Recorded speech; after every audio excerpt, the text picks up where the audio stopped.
This is Bolt.DIY running locally on my computer, and if you don't know about Bolt.DIY, so this is actually a free and open source version of Bolt.new. As you know about Bolt.new, this is an amazing tool. The only problem is it costs $20 per month, so that's why this guy actually created a free and open source version of Bolt.DIY. I have created several videos about Bolt.DIY as you can see on my channel, but after some time I thought like maybe this project is dead because the quality of code that it was writing and like there were a lot of other issues, so it was not very functional. So now after some time I realized that on their GitHub repository they have made like so many updates. There are so many new features in Bolt.DIY. So in this video we are going to explore that. One more thing, we are going to use Qwen 3 as our large language model to write code for us, and most importantly we are going to use Qwen 3 for absolutely for free. We are going to use an API key that costs $0 for per million input tokens and $0 for per million output tokens. So that means we are going to use the similar kind of functionalities that Bolt.new has, and that too absolutely for free without any cost. So before we start, please subscribe to this YouTube channel, and our goal for this video is to reach 1000 likes. Alright, so first and most important question is how you can download and install Bolt.DIY locally on your computer. So to do that, what you need to do, you need to simply just open a new tab and just write Bolt.DIY. Just write this, press enter, and it will open this GitHub repository. So this is the link of GitHub repository. It will directly open that. So you just need to open this GitHub repository, and after that what you need to do, you need to just clone this GitHub repository on your computer. To do that, what you need to do, you need to simply just click on this code, and from here just click on this section in here, or simply just copy this URL from here, this GitHub repository URL, or simply you can just like copy this URL from here, just simply copy it on clipboard. After that, just open an empty folder on your computer. Like I have this folder on my computer, I can simply just right click and then click on open in terminal. After that, what I can do, I can simply just write this command, which is git clone, and then I can just paste that link and then just simply press enter. It will download that GitHub repository on your computer. So simply just press enter and it will download on your computer. I have already done that, so I won't press enter, but I'm just like giving you a guideline. So once it will download that repository, this is how it will look like. It will create this folder Bolt.DIY. You need to simply just double click on that, and after that what you can do, now you can just come back to this GitHub repository, and from here you can just find these commands. Simply just scroll down, and from here just make sure that you have node.js downloaded on your computer. This is the basic kind of requirement to develop any sort of like node.js projects. So just make sure that node.js is downloaded on your computer. You can simply just go to this URL, click on download, and simply if you're using Windows, just download it for Windows, or if you're using Mac, just download it for Mac. So once it is downloaded and installed on your computer, the next thing that you need to do, you need to run this command inside your downloaded repository. So how you can do that, you can simply just go there, you can just open your downloaded repository and just open that inside your terminal, and after that you can simply just enter this command and press enter. I have already installed that, so I don't need to do that, but you can just simply just enter this command. Similarly, the most important part is actually installing the project dependencies. So you need to run this command, which is pnpm install. Simply just copy this from here, and after that just run this command inside your terminal, pnpm install, and then it will actually start installing your project dependencies. This is how it will look like. You can see this is my project currently running. So pnpm install, as soon as you click on this, and then it will just show a screen on your terminal just like this, and it will download and install all of the required packages. It can usually take like 3 to 4 minutes, but totally depends on your internet connection. So as soon as it will download and install all of the project dependencies, next thing that you need to do, you need to simply just run this command, which is pnpm run dev. Simply just run this command, and then after that it will provide you this localhost URL. So you need to simply just click on this and just open this localhost URL, and it will then open Bolt.DIY on your computer. When you open this for the first time, it will just show you a blank screen, a blank white screen. So just make sure that you simply just click on this reload button.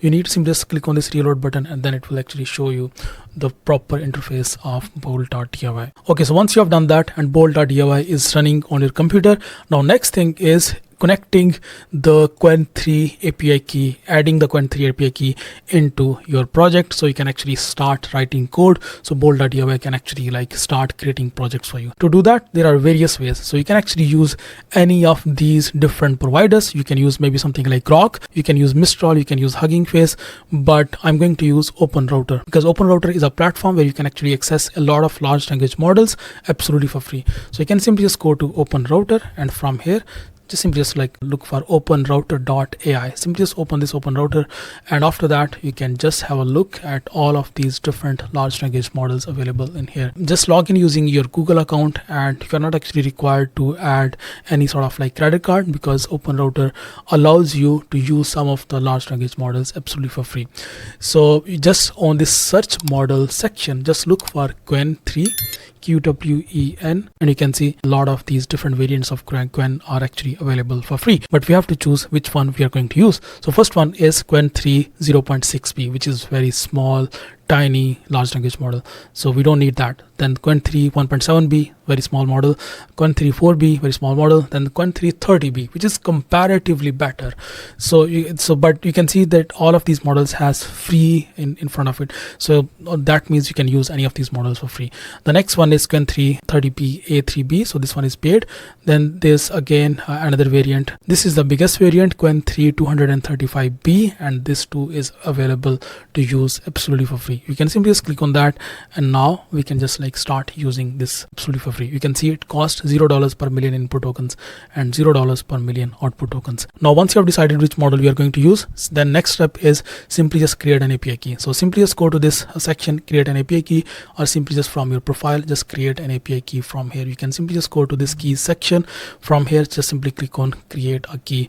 I have just created another key, which is this one, Qwen 3 for Bolt.DIY. So I have just created this key already, so I'll just copy that key from there where I created that. So this is my key. I'll simply just copy this key from here, and after that you can just go back to Bolt.DIY where you are running it. After that you can simply just click on this small pencil section, simply just click on that, add your API key in here, click on this tick option from here, and that's it. Now you're good to go. Your environment variables are set, your keys are set. Now you can actually use any large language model, free or paid, in here in open router. If you're going to use the paid one, of course you'll have to like pay for that, because I used a paid model for like some time, so then it costed me around $0.005. So I mean, I'm fine with that, but if you just want to like use the free ones, so we are going to use the free one. So now let's just find this model inside Bolt.DIY. Let's just like select this model in there. So I'll simply just copy the name of this model, and from here I can just go back to Bolt.DIY, and from here I can just like click on this search model section, add this name, and you can see this model is available to use for free. So this model costs $0 per million input tokens, $0 per million output tokens, absolutely 235p, and context is 40k, which is perfect for us. So you can simply just choose this, and now you can just like start prompting. So let's just start with something basic, maybe build a to-do app in React using Tailwind CSS. I'll simply just click on that, and now it will start creating this app. Just keep in mind that we're using this free version of Qwen 3. So let's just look at the performance. So I think so far it is working fine, there is no problem. I just want to see the quality of code that it will write and the quality of overall project that it will create. And just like that, it has created this very basic to-do list app.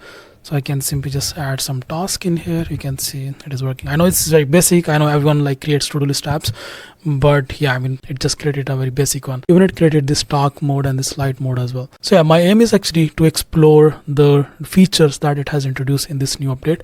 So you can see the most important feature that it has introduced is actually this Supabase integration. So that means now you can actually integrate Supabase directly with Bolt.DIY. That means you can build full stack applications much easier now using Bolt.DIY and Supabase connection. You can just create your Supabase access token. You can simply just click on that. It will then ask you to sign up on Supabase, and after that, once you're signed in, then after that you can just like create a project and then get an access token, then provide that access token in here. There's this another feature that says you can now create mobile apps using Bolt.DIY. That means we can create like React Native or Expo mobile apps using Bolt.DIY. I know that we can do that in Bolt.new, but I'm not sure if we can do that in Bolt.DIY or not. So let's just click on that and see if it is functional or not. So I'll simply just click on that, and let's just see if if it can create mobile apps, if it can write React Native Expo code. That is just amazing. But let's just see if it is capable of doing that. We are still using this free version of Qwen. Let's just see if it can actually create mobile app using Expo. If it can, that's amazing. It is stuck in here. That might be a problem, that maybe it cannot import that Expo template, but it is stuck in here. But yeah, just give it a try. One most important feature is actually this deployment option in here. Now we can actually connect Vercel, Netlify, and even Cloudflare directly in here to deploy your projects. To access this functionality, you can simply just go to this settings tab in here. From here you can just go to this Netlify connection, and you can just like provide your Netlify API token or maybe your Vercel connection access token, and then you can directly deploy your applications into your Netlify account or your Vercel account. That means you can deploy your apps for free on your Vercel account. That means anything that you build using Bolt.DIY, you can directly deploy that without any cost. So this entire full stack development can actually cost you $0. You can use the free large language models. I know Bolt.DIY has some problems. I know sometimes it has some issues, but this is just like a free alternative of Bolt.new. So I just give it a try. A couple of months ago, the reason why actually I stopped making any further videos about Bolt.DIY, because it was just like completely unusable. I could not use Bolt.DIY even if I use Claude Sonnet 3.7. Still I was unable to write code. But yeah, I just gave it a try. I know Bolt.DIY has a lot of issues. I know the performance is not even 10% of Bolt.new, but just still give it a try and see if it can work for you or not. If you have any further questions, just leave your comments in the comment section. I'll see you next video. Bye bye.